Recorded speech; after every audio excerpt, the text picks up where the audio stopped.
Hey guys, I'm Lexie Smith, a mom, multi-hyphenate entrepreneur, and the founder and CEO of the PR Bar Inc. coaching platform and agency. In my career, I've had the privilege of guiding countless brands, ingenious publicists, eager students, and ambitious entrepreneurs on their PR journeys. I've danced with the giants and nurtured startups, directed in-house PR departments, lent my expertise to boards, and spread knowledge across universities nationwide.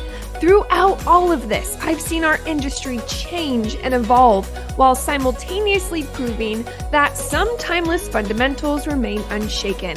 This show takes you behind the scenes of the world of media, marketing, and PR, aiming to teach you all the new tips, tricks, and how the best and brightest are achieving success over SIPs. Now it's time to grow. Welcome to the show. Linda Zebian is Senior Director, Communications and Community at Muck, where she sets communication strategy for Muck's enterprise, both internally and externally, including messaging, issues management, media relations, social media, and employee communications, as well as partnerships and events. Linda joined Muck from the New York Times, where she spent 10 years in various communications positions. Most recently, she served as freelance communications advisor, and before that, as executive director, corporate communications. Before joining the Times, she was communications associate at a nonprofit organization, Consumers Union, where she managed media relations of Consumer Reports magazine, consumerreports.org, and ShopSmart magazine.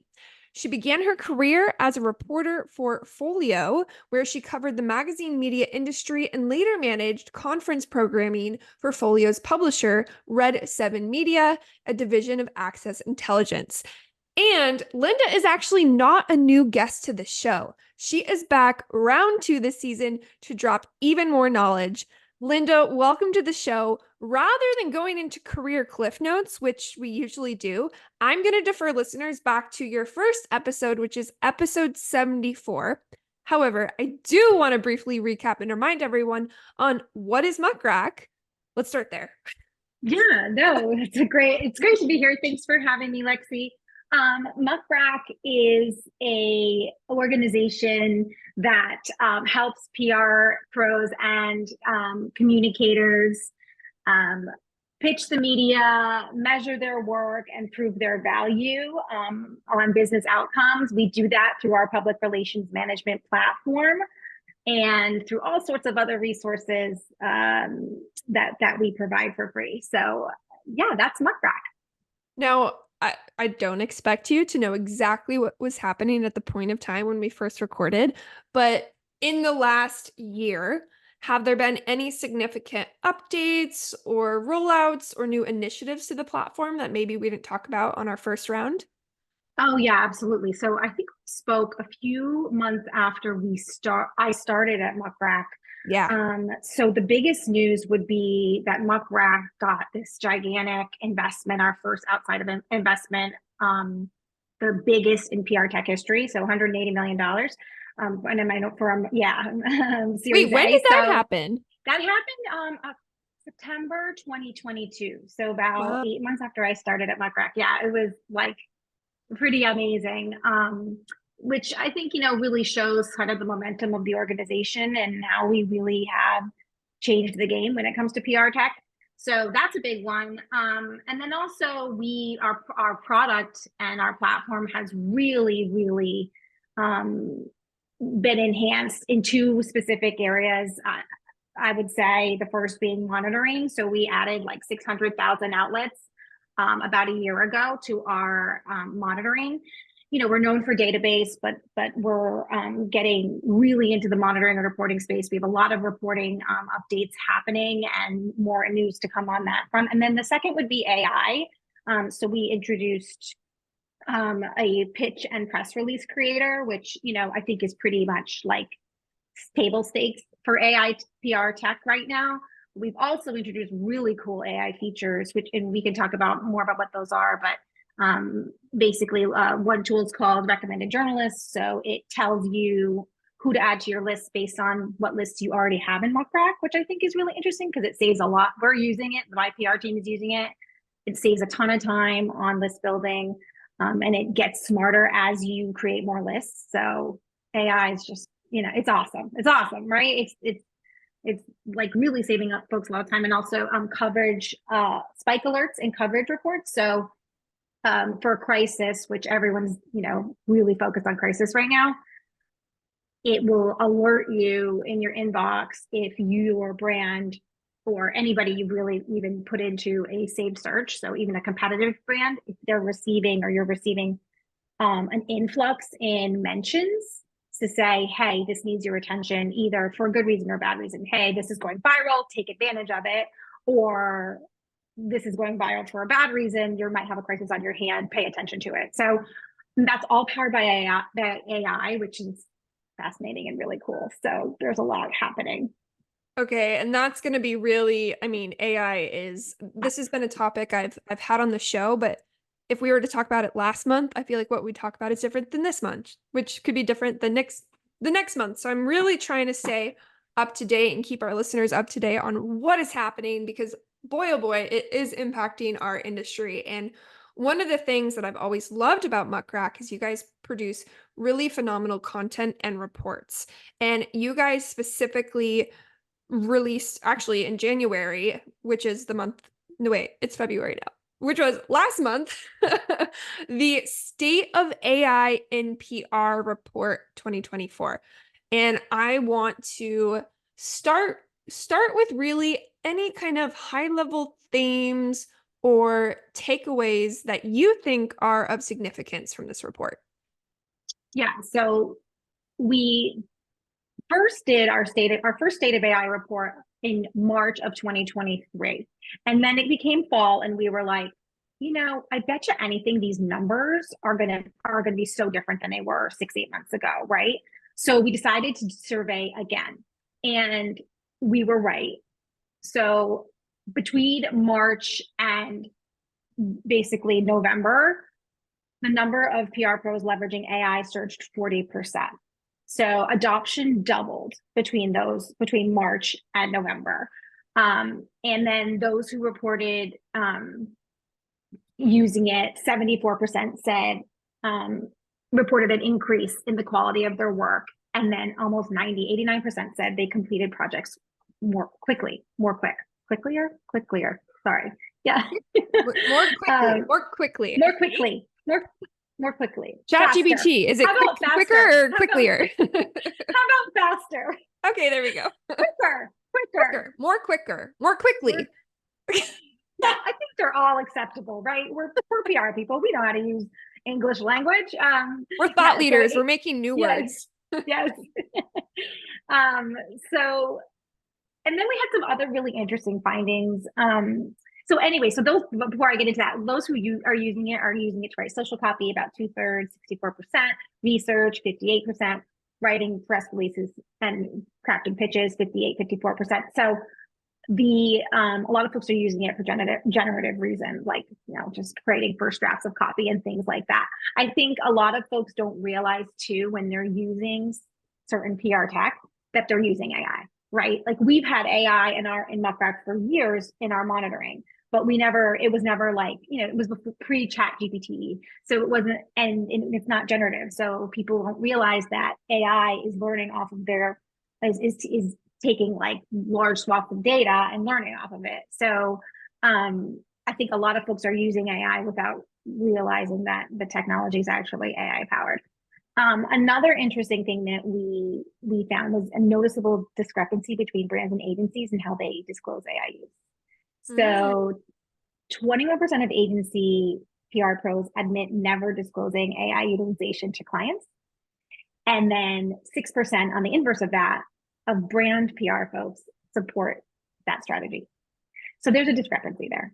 And, there's lots of opinions flying around about what's appropriate for disclosure and what's not. And, our approach at Muck is there's all ethical questions around disclosure. And especially when you have an agency working with a really high profile or sensitive brand, financial information, things like that. So we actually published our own standards that are easy to follow. And our thinking is if you follow these AI standards that we created, and also it's just like common sense and like general business appropriate ethics and business ethics and things like that, you shouldn't have to necessarily disclose it. If you're following appropriate standards, you shouldn't have to disclose it, meaning you're not putting sensitive information into a chat GPT, for example, who's collecting that data and sending it and learning from it, right? You are, you're using it ethically and responsibly. You're vetting every single thing that's created from, you're vetting every single piece of content that's generated by an AI platform, right? If you're using AI, so AI is just like this big wide thing, right? So it's like, okay, if I'm using recommended journalists in Muck to help me find a reporter to pitch, do I have to disclose that to my clients? No. Do I tell them that I use Muck to send me alerts when we get a mention? No. So why, if you're using it appropriately, it shouldn't be an issue. The problem comes if you aren't using it appropriately and ethically. So it's a lot of responsibility, and it's on the individual practitioner to take that responsibility. And it's frankly on a management team, if you're like at an agency or if you're running an in-house shop, to train and provide resources to your team on AI and have your own internal standards and ethical guidelines to lead your team so that they stay, in the appropriate lane. This is bringing me back to one of the more controversial college courses I took on ethics and journalism. And I can imagine right now, I mean, in any good school, this is probably a hot topic that is probably being assigned to students to look at. And the ethics of it all is something that, I don't know, I feel so torn. This is a personal statement. I feel very torn on AI. I use it in some capacity. In other capacities, I feel like it's hurt an industry that I love. I don't know what is coming. You read a lot of really big or heightened opinions on the topic. I'm curious about your opinion on how you think AI is going to continue. And let's say in the next year, because I know like 5 years from now in AI, that's really hard to even wrap our head around. But in the next year, how you think AI will impact newsrooms and journalists.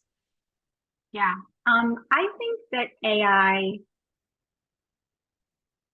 has a lot of potential to do good and help lead newsrooms, particularly at the local level. So if you're working with a handful of journalists who are trying to hold power to account at the local level, we know local news has really gotten the brunt of layoffs and cuts and things like that, right?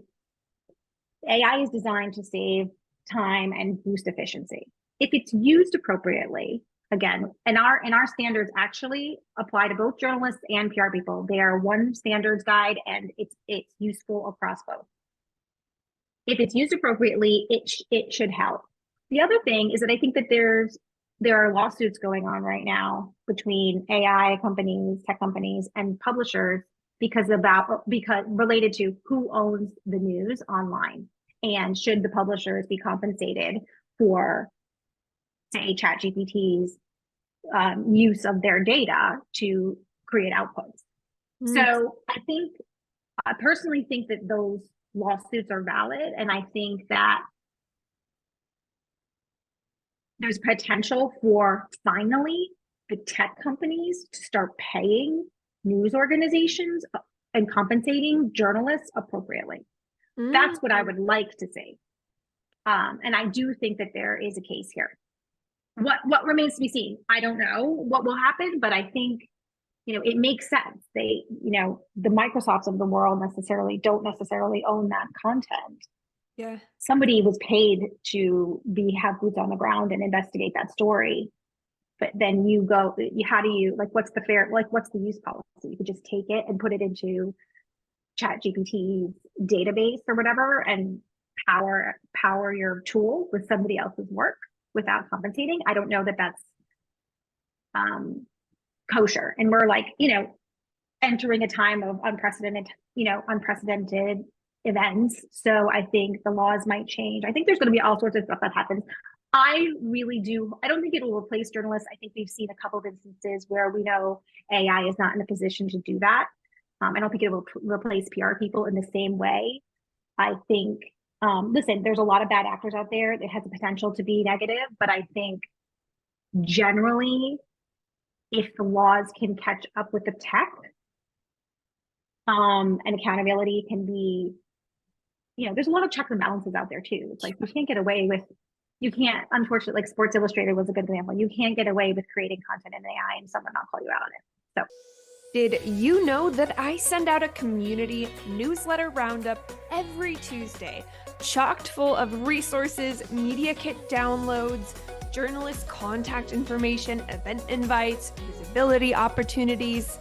Basically, if you're not on the list, hit pause and sign up. It is super simple. All you gotta do is go to theprbarinc.com/newsworthy. That link is in the show notes too. Okay, back to the show. Yeah. At least there's that. I mean, what you're proving right now is how I think multi-layered and complex this whole topic is, and like how it goes beyond just us, like a small business owner using it or a publicist using it. It goes into policy, and it goes into politics, and it goes into ethics, and there's just so many layers, and that's where I feel all sorts of personal a personal conflict, because I do see the positives of it, but then I get a little terrified of, wondering what it means for the state of media, and just as layoffs continue. So no one has a crystal ball, but yeah, and I think deep fakes are another issue. I think we're talking about journalism. We're not even talking about photojournalism and graphics and images and things like that. So that's a whole nother animal. And that's to me is scarier than, AI written journalism, which I think at least for now is clear that it's, not created by a human at this point. Oh man, we're just scratching the surface here, obviously. And while I'm tempted to take this entire episode and dive even deeper, I actually want us to pivot a little bit, because there's so much unknowns in the AI topic. I wanted to take the latter half of this episode and go back to something that isn't so up and coming, but rather more foundational and applicable 5 years ago, and I think 5 years from now. So, quick context for everyone listening. Linda gave me this phenomenal arsenal of things she could talk about, because she's brilliant. And if you don't like what we're about to talk about, it's my fault, because this is what I picked, because I thought it would be great to review. And that is a simple approach to media training, because whether you're a founder or a publicist trying to prepare a founder or a client, this can become something we all need to address. And you seem to have a formula. And there's also going to be, guys, just like a quick heads up, something we included in the show notes, because Linda put together and Muck put together a phenomenal checklist cheat. This is the language, the words on this show today. Cheat sheet for this. But let's start with this. Can you break down, if you're going to think about media training in a simple way, where do we start? What is the first step? So I think the first step is to know who you should be media training, right? So it's identifying which executive, usually it's an executive or expert internally or at your client, in your client's business, who is more naturally inclined to do media. And that's a really tricky thing to do. I think it's actually the hardest part of all of it, is to identify who the person should be. And then if it becomes to find that you come to find that it's not your highest ranking official, like highest ranking executive, it can be really hard. And you may just need to deal with it and train your CEO as best you can.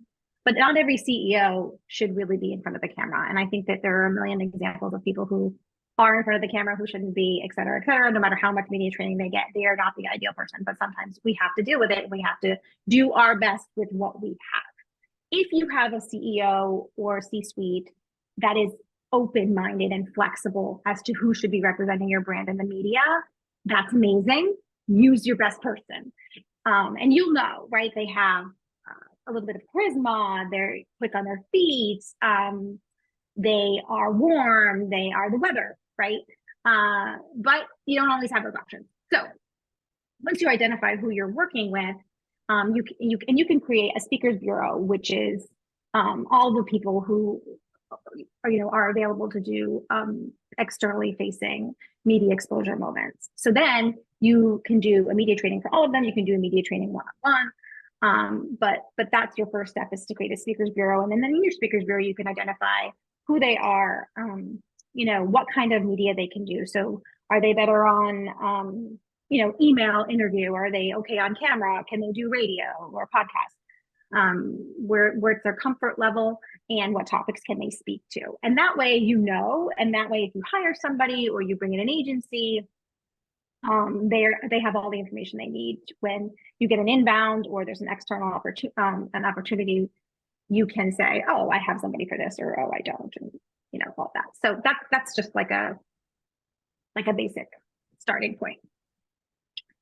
So from there, and this is all in a checklist available for free on Muck's blog. So we go kind of into the prepare phase. So like, you want to put together a prep doc with interview details, the date, the time, the media outlet, the background on the interviewer and the host, right? Pro tip, always include a phonetic spelling of their name. So of the host's name. Great tip. And then also, if you have a tricky name for your spokesperson, you want to make sure you tell the person, like, this is how you say their name, especially if you're talking about live or like a big event, or when you're being introduced and you can't re-record or take it back.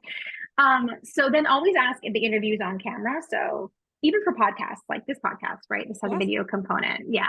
So learn that the hard way. I feel like every communicator has learned that the hard way. Oh, you didn't tell me it was going to be on camera. You come to it like this and you're like, yeah.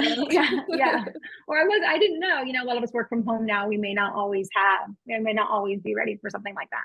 Yeah. If you're talking about a broadcast interview or a speaking engagement, always ask if there's a teleprompter available, or something called a confidence monitor, which is one of those like small monitors at the bottom of the stage that a presenter can look at rather than constantly like glancing up at their huge slides on the big screen, right? So that's called a confidence monitor. So ask about that. And then get your messaging in order. So you want no more than 3 messages as your core key messages for that specific interview. 3 is easy for your spokesperson, and 3 is easy, frankly, for the anchor or whoever is doing the interview, and 3 is easy for the audience. So that's what you want to start. And of course, every single one of those key messages should be supported with anecdotes and data points and examples, because people love a story. They don't really want to feel like they're being talked at. So 3 key messages with anecdotes and support. Color, right? We call it color when we're storytellers, right? So make sure you've got some colorful points to support what your messages are. Let me pause us right there for a second. Yeah. Let's give the listeners like an example. Let me set the scene. Let's say we're dealing with our client, or us. Again, we have listeners of both. Is going to be, I'll do a recent client segment of mine.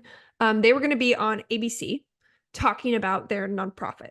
Okay. So they were going to be interviewed by an anchor. It was not live, which was great. So 3 points. My whole business. How do I narrow it down?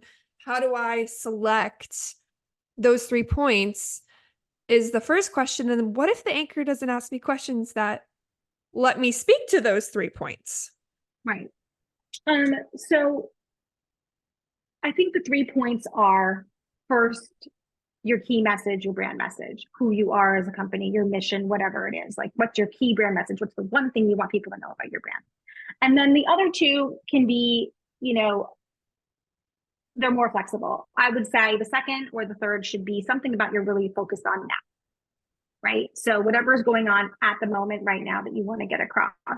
And then the third can always be like a strong data point to support whatever you're trying to say. Like, If your business is a nonprofit and you're delivering meals, say, to the elderly, right? The third point could be, last year we delivered XYZ number of meals and helped XYZ number of people, right? Okay. So always have like a specific story or specific number to prove what you're saying. You don't want to just say things like, we're the best nonprofit in Oakland. Yeah. Okay, good for Cool. you. Who said? Like, Yeah. how do you prove that? How do you show that? So you definitely need to have those support points to sell your story. I love And then that. your second question was, Just what if the anchor to the doesn't point, ask I know, you? and I'm doing like non-hosting 101, never stack questions. Hey guys, if you're hosting, don't stack questions. I do this all the time on the show, even though I know not to. I get ahead of myself. My second question was, what if in the conversation, okay, your person is prepared, but the anchor or the reporter isn't asking questions that intuitively enable them to speak to these 3 points. So while you said brand message, what's happening now, and a data point, let's say the anchor starts by going, okay, so let's use the elderly, feeding the elderly advice. Well, Shannon, you know, there's a elderly crisis happening in San Francisco right now. What's your guys' take on that? Yeah. Like if it's Yeah. not So teeing you up, essentially. sure. Yeah, and they do that, right? They're reporters. That's their job. So I think a way to work, you should always troubleshoot tricky questions and anticipate questions that you think they might ask based on the news of the day or what's going on in the world. And prepare in advance for tricky questions are going to get you in hot water, or just questions that you're just not familiar with. And then if you do get a question that you haven't prepared for, there's all sorts of ways to get out of it, right? You can bridge, you can pivot, so what does that mean? That means you could answer the question to the best of your ability. You could say, I saw this news report that the elderly crisis is really the I don't know, the shelters are maxed out or something, and then you bridge, so you say, and that's why we are doing XYZ. So you flip it a little bit, and you always bring it back to your three key points if possible. Also, I think spokespeople don't need to be afraid to say, that's not my area of expertise, but what I can say is, right? Or, let me get back to you on that. If it's not live, if it's like, a print interview or something, I don't have the numbers in front of me. Let me get back to you on that. So there's ways to get around it. You don't have to answer every question. And frankly, if the reporter, another tip is not to repeat negative language. So like if a reporter says, well, you say you're doing all this stuff, but the elderly are suffering. You don't say, yes, the elderly are suffering. You flip it on its head and you say, well, this is what we are doing, so don't repeat negative language. Is just like, basic 101 if possible. And it's okay to say, I don't know. It's okay to say, I have to get back to you, right? It's better to do that than to speak out of turn or to give wrong information. You can even say, I want to make sure what I'm giving you is accurate, the most accurate possible. Let me get back to you on that. Or that's not my area of expertise. I'm focused on this. Guys, this is gold. These were such good, tangible examples. One more kind of something that I've seen happen, and honestly, this happened to me once when I was doing an interview, and I was so embarrassed, right? Because I'm in PR and I'm supposed to know not to do this, is when people don't have a great understanding of time and cadence and oversharing. Now, I know to some extent it's a part of the reporter or the anchor or the journalist's job is to rein in the guest, right? They're supposed to be able to respectfully interject. But wouldn't it be great if we could have that not happen to our clients? So, what advice or tips do we have in them understanding how much to speak on? And I think a really great example of this is when someone's asked to share their story. How much do you share? Do you talk for 5 minutes? Do you go on for 30 seconds? How do we guide clients or prepare ourselves in that scenario? Oh yeah. Okay. So the best thing to do is just to speak in sound bites. So a colleague of mine used to say, think of in media interviews as a game of table tennis. So you're hitting it, you know, the reporter hits a question to you, you hit back, and the conversation just goes back and forth. And I think another great piece of advice, and I have no idea who told me this, do not fill awkward silences. It is not your job to keep the conversation going. It is the reporter's job, the anchor's job, the moderator, if you're on a panel's job, to keep the conversation moving. When you are done speaking, 99% of the time, you should stop. It's when you get that extra thought in your head, and you repeat what you already said, it gets you into trouble. So just stop talking, get a natural break. And what do they call it? Don't cross the bridge after you've gone over it once. Don't go back and start it again. Like, you know, it's not an essay. You don't have to open a statement out, give your points, and then come to a conclusion and repeat your introduction again. Just open it up, give your points, stop talking. Such good advice. You know, it's funny, and this is more socially, I definitely a filler in the gaps, and my husband is very comfortable in silence, and I will always give him crap. I'm like, it's so awkward when you just stop talking. He's like, why? It's not awkward unless you make it awkward. I'm like, it's so true, but it's really, really great advice with silence isn't the enemy. And when you're the one being interviewed, it's not your job, to your point, to make it flow. You're answering the question. So I think that's really, really great advice. And I know, I mean, we, speaking of barely scratching the surface, we barely even scratched the surface. And you know, due to the time constraints of this show, what I'm going to do now is direct the listeners to where they can get the checklist, right? So they can read the whole list of, you know, we didn't even get into appearance or, you know, physicality. They have all that information, you guys, on this resource from Muck. So we'll include it in the show notes, but in case someone's is it like on the blog, or where can they find it? Yeah, it's on the Muck blog. You should be able to you know, search Muck media training checklist, and it will pop up, and you just can download it for free, and it's a handy dandy PDF. So beautiful. So do that. And then also I have to ask, because I don't know, maybe it's changed. It's 2024. What are you sipping these days, Linda? oh, I forgot about gotta that wrap question. it You got up. me the first Favorite time on bevy. this. Favorite, right? I think I said lemonade because it was summer the last I time can't we remember. I should have looked that spoke. up. Right. I'm gonna go with, I really only drink coffee and water. So I'm gonna go with coffee. I'm a nice Americano. There you go. Actually, no, I have a good tip. Okay. Coffee from Comatier, which is Comatier. Comatier.